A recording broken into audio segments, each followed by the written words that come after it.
Greetings, Assassins! My name is Simon, I'm Associate Game Director on Assassin's Creed Shadows, and today we're gonna go through a comparative gameplay walkthrough showcasing both stealth and combat for our two protagonists. You ready? Set? Parkour down! We start off playing as Naoe as she approaches Nijo Castle in the city of Kyoto. We're also playing in the new immersive mode, which means everyone in Japan is speaking their own native language, but everything is subtitled. Give that mode a try, it's pretty cool. Like any castles in the game, this place is full of gear and resources ripe for the taking, and we are free to go about it any way we choose. And so we choose to eliminate this poor Ashigaru soldier. Don't worry, he's with the bad guys. Okay, let's observe our surroundings and get our bearings. We've got one Ashigaru working the haystack, another on patrol back there, and we've got a samurai daisho right here, which could be a challenge. And there's the alarm bell, which, trust me, if you pride yourself as being a stealth player, you don't want anyone to ring that bell. Although we're safe right now using the rooftops, Nijo Castle is fairly flat compared to most other castles. If things go awry and we have to disappear in a hurry, it's gonna be harder here because the roofs are just not that high. So we are gonna take our time.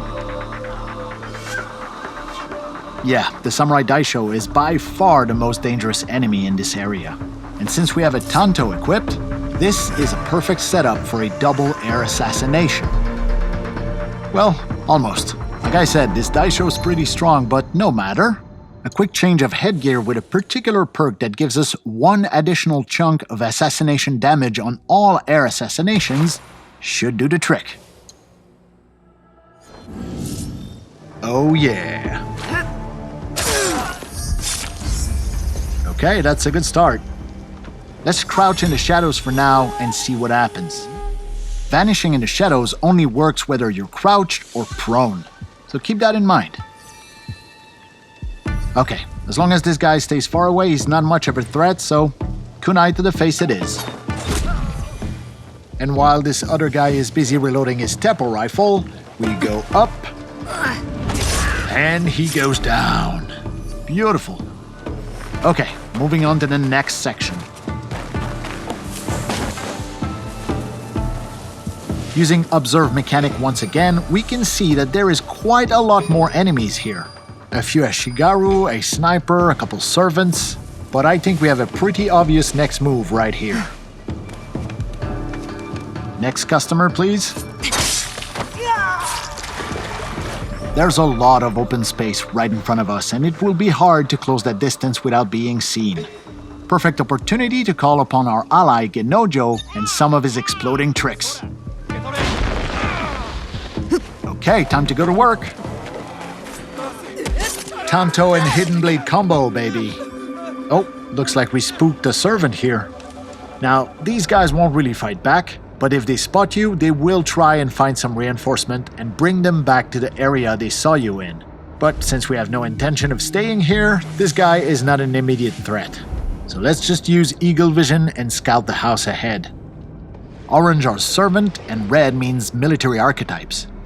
Let's make the most out of the shadows here and go around the problem rather than through it. We're probably bypassing a whole lot of loot opportunities right now, but it's the Samurai Daisho we're after, and so it's the Samurai Daisho we're gonna get. Wait, is this guy gonna... No. Okay, we're good. Now, about that Samurai Daisho. Let's use a high-risk tactic here. We're gonna whistle him over to attract him to this shoji door, and using the katana... This is guaranteed to get attention from the outside, so let's disappear out of view and see if anyone shows up. Never stood a chance. Come on, it's cool to be a shinobi. Alright, quick use of the grappling hook to get back to the rooftops. Oh, somebody saw us. Down, boy. And with two sections of Nijo Castle cleared for now, let's make our way towards the Tenshu, which, if you don't know, Tenshus are the biggest, tallest, most impressive structure in any Japanese castle. Word of caution though, the area at the base of any Tenshu is generally very well guarded. This is where the good stuff is. But Simon, I hear some of you say, we know already about Naoe's cool shinobi assassin moves. What we want to know is what, if anything, does Yasuke bring to the stealth experience? Fair enough, let's take a look at Yasuke. Same city, same castle, different season, different character, different save file. For all intents and purpose, we're restarting the whole thing using Yasuke with a purpose-built stealth and archery setup. Worth pointing out that we're not using his typical samurai armor here. Clearly not as nimble as Naoe, Yasuke still has a pretty respectable amount of traversal skills as long as we read the world differently than we do when we play Naoe. And aiming at his Ashigaru soldier with predictive damage, we can see that he's gonna survive this shot although his armor is gonna break. Switching to silent arrows bypasses armor and guarantees the kill. He never saw it coming. Yasuke can generate a lot of sound while moving through the environment, so choosing where and more importantly, when to drop is gonna be crucial as we make our way through Nijo's courtyard. Taking a calculated risk here. Okay, we're good. Yasuke not having a hidden blade means that his types of kills are badass and very noisy, so you want to space them out as well to avoid unwanted attention. Here is the first samurai daisho in this Yasuke stealth run. And I think he just noticed his buddy is missing a head. Welcome to the club.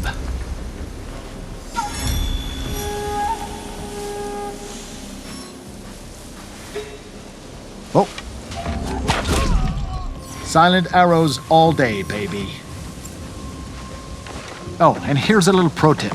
Yasuke's arsenal of weapons mostly relies on the same type of stuff that most samurai would have stockpiled in military setups. So little guard towers like this are always full of arrows and bullets for Yasuke to plunder, making his particular stealth playstyle much more generous than Naoe's more limited and cautious shinobi tool approach.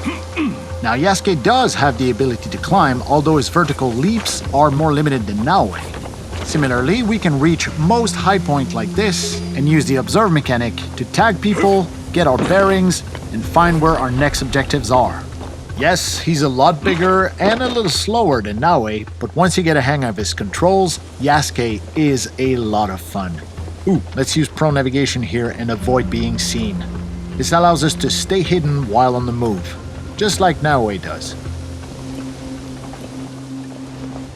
Okay, for the section up ahead, we're gonna call in our second ally, the poison specialist Oniyuri, who has the ability to put multiple enemies to sleep.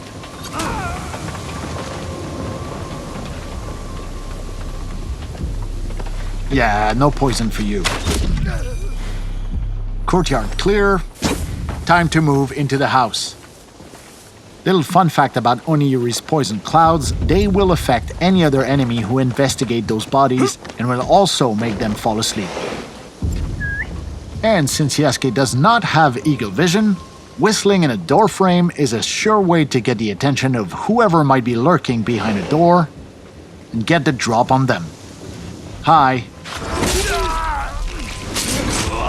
We previously saw with Naoe that this house during winter is full of people, but here in summer during broad daylight, there was only one samurai guarding a tapestry, which will look infinitely better in our own hideout.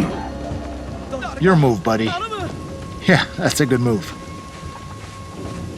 Okay, moving on to the next section here. Hold on, we're gonna get some elevation first and get our bearings. Let's use this crate here. And let's get a feel for the neighborhood. Let's take down the alarm bell just to be safe. Because I can't shake the feeling that stealth with Yasuke might be coming to a close here.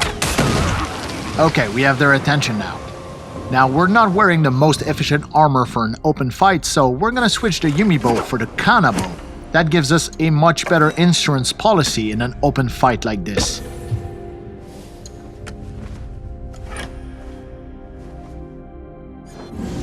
Okay, let's go get it. Oh yeah, you're up.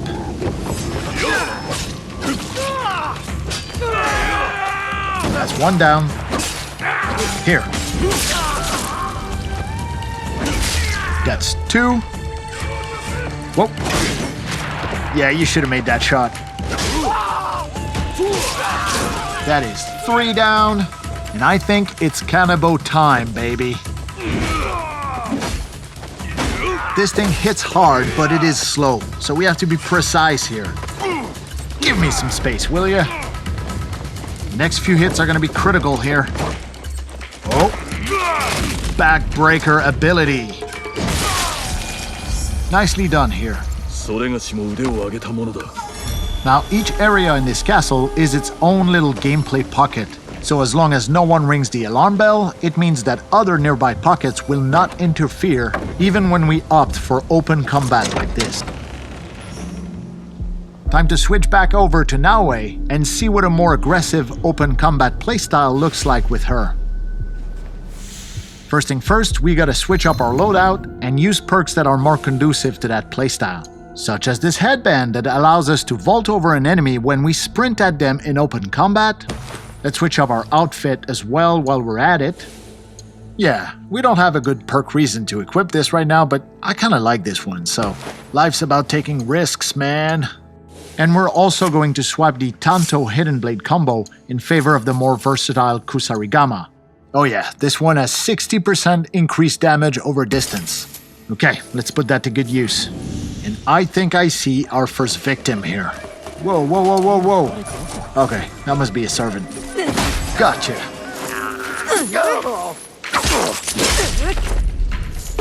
One more for good luck. Ah, where did that servant go? Second target acquired. Trust me on this one, you will want to unlock the Kusarigama Rush Assassination skill. You can quote me on that. Quiet approach here, and down he goes. Observe mechanic. This identifies a secondary target we've been tracking for a while now. Wait, yeah, it was a servant, because we can see them coming back with a bunch of reinforcements. So we're gonna dispatch Yaya to take care of that distraction. She should have no problem dealing with these two grunts. I mean, I think. Yeah, she's got this. Okay, here we go. Pull the trigger too fast on this one. Deflect plus manual vault over, but with this headband perk we got on, we just have to sprint at the enemy and it auto vaults over. Nice little perk. Whoops, sorry about the barrels. Ow! Hup. Yo, I'm over here. And catch. Okay then, have some of this.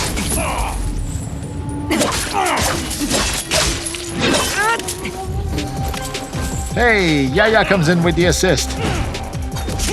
Okay, we're gonna deploy some tricks here. Can't assassinate him in smoke, but he won't see this coming either.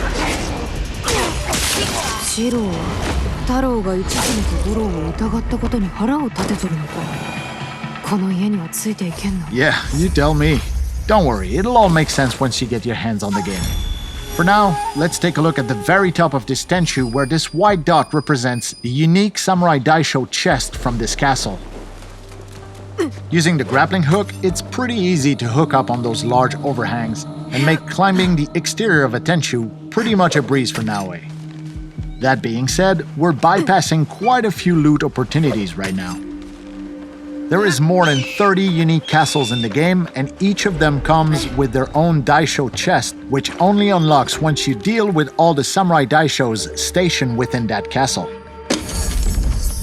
We're not talking about random loot drops either. Every single daisho chest contains bespoke, handcrafted, legendary gear, either for Naoe or Yasuke, all of it some of the best loot you'll find anywhere in Assassin's Creed Shadows. Let's have a look at the beautiful skyline of Kyoto on a brisk winter morning.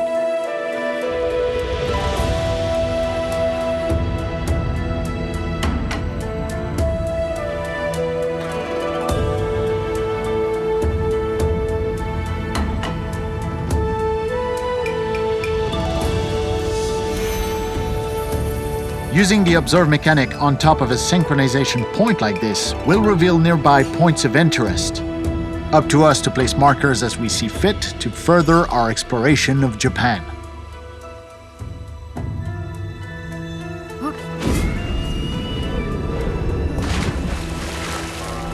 Okay, so we've seen both Naoe and Yasuke's stealthier sides, and we've seen what aggression looks like for Naoe. Now, let's switch over to our samurai and see what we can muster from a full frontal aggressive assault with Yasuke. Once again, it's time to shake up our loadout with much more aggressive weapons. Okay, first we're gonna pick the Naginata here, which is excellent for crowd control. And because stealth will not be an option here, let's use the Teppo rifle for maximum range efficiency as well. We expect stiff opposition here, so using a full-on armor set with a perk that allows Yasuke to parry unstoppable attacks makes a whole lot of sense. And to literally cap it off, a matching samurai helmet with a perk that deals 50% damage on parries. Look, I don't want to jinx it, but I think we got this. Okay, are we ready? Knock knock. Yep, you're done. Oh ho ho ho!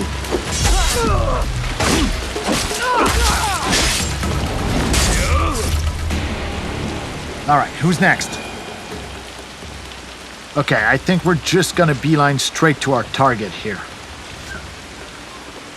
Oh, sniper on the right. Calling in Yagoro. He'll take care of that sniper while we are running straight into the dragon's mouth. This is gonna be good. Hello, Takahashi Shiro. We've been looking for you. Come on, what you got, big man?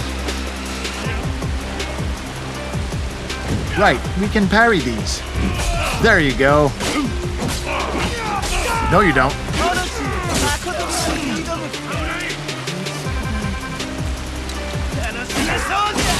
He's down. It's you and me, pal. Armor break. So now that he has no armor, we're chipping away at his health. And here we go.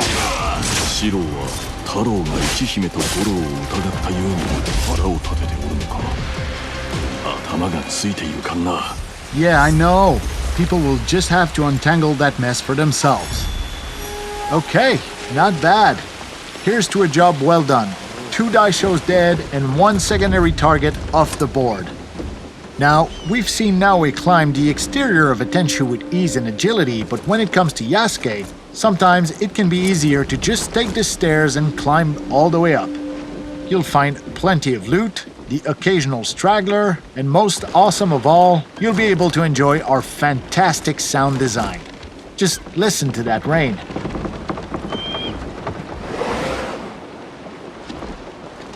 It's awesome.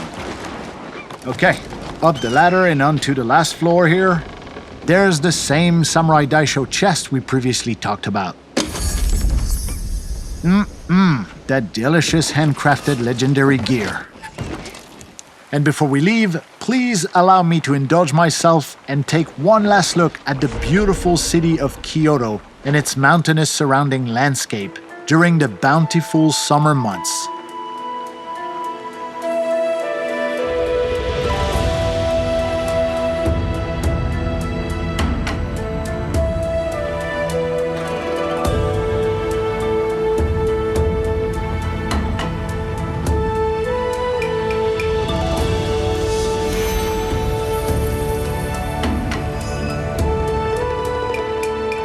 This concludes our comparative gameplay walkthrough for stealth and combat between Yasuke and Naoe. For everyone at Ubisoft, we hope you'll join us on the streets of feudal Japan very soon. Have a good one. See ya!